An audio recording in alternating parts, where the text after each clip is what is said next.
Hi everybody, this is Hero from the Birds back with another Shadowlands video. And in this video, I'm taking a look at the build that I'm recommending for Holy Paladins for next tier if you're doing a Mythic raiding or you're trying to do cutting edge raiding. Now, Venthyr is also a potential option depending on what they do with the tuning.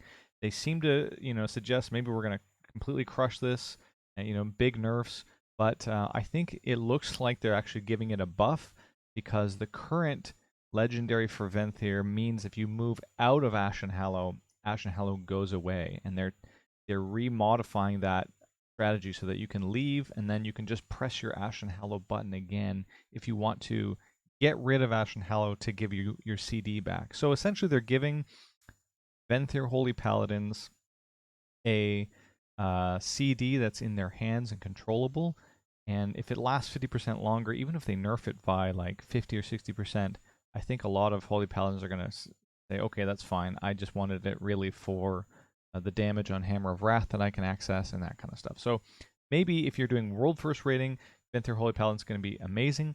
But the build I want to recommend to you actually is the Shock Barrier build. Like, oh, Shock Barrier. We've seen this before. Yes, but with the double legendaries, it offers a little bit more oomph than it had in the past. Now, what does Shock Barrier do? Every Holy Shock that you cast on an ally gives it a shield. That's basically it. Our Divine Toll is going to give us 3 extra Holy Shocks after Divine Toll is done. If you take Mechanicos, you're going to have a lower CD on Divine Toll, which is going to give you more Holy Shocks over the course of an encounter.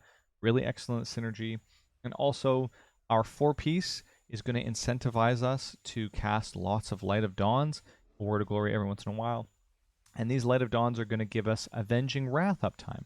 Now, Avenging Wrath uptime, we'll see what the numbers are like. I don't have really great gear at the moment as far as the stat distribution, but we can start to look at things like Sanctified Wrath instead of playing the Awakening game where we try to proc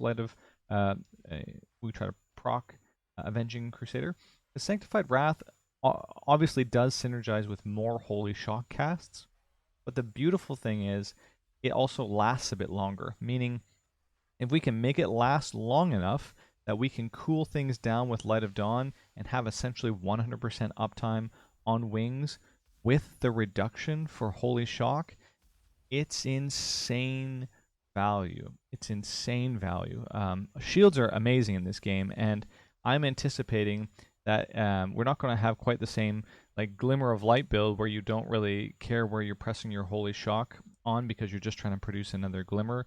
But it's going to be kind of close to that, except the emphasis is just going to be on the shock barriers that you can produce because we can get the CD down.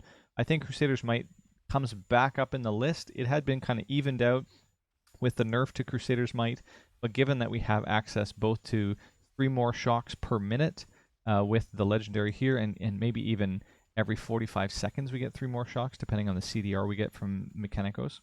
And then, obviously, being able to pair that with Shock Barrier alongside Sanctified Wrath makes this, in my opinion, really, really excellent. So I'm just going to load up a kind of demo of what it would look like if you're at the boss, and it's just similar stuff that you've seen before. We're just doing melee paladin things, building holy power with Crusader Strike, keeping judgments up for Judgment of the Light, and then just spending our holy shocks as efficiently as possible on targets that need healing. So you're just doing your whack-a-mole stuff with holy shocks. I'm actually even not that great at it. I was just doing some other stuff, so it's off. But you can see the basic idea here.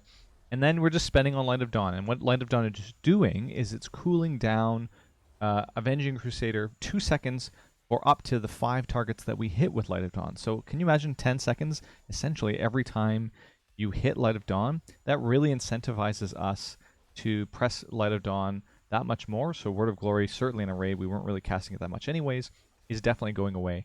But you can see here we're just ignoring our Infusion of Light procs. We're filling with things like damage abilities, Hammer of Wrath. We would probably use, obviously, if we were in wings to generate holy power when we have some downtime in between our holy shocks. Even if you do this kind of not too great, meaning you sometimes overcap by pressing Crusader Strike twice, as long as you get into the rhythm of essentially always valuing your holy shock in this build, your shock barrier value is going to go crazy. It's going to be really, really excellent. And I think we can anticipate, unless they change something, even if they nerfed it so that your 4-piece gave you only 1 second of cooldown reduction per target that you hit with Light of Dawn, I think it would still be busted. Even if it was just like you get 2 seconds of cooldown reduction whenever you cast Light of Dawn. If that was the only thing it gave you, it would still be kind of strong as a 4-piece. So I don't really see a way for them to nerf or gut the 4-piece without completely changing it. It will still be quite strong for this kind of a build, a Holy Shock build. And the reason I'm recommending it is because shields are excellent value in raid progression because it's adding damage. You can still add damage as a Holy Paladin, and you're not so much tied to Ashen Hallow, because a lot of times, even in cutting edge guilds, Ashen Hallow can be wasted if it's not planned around appropriately.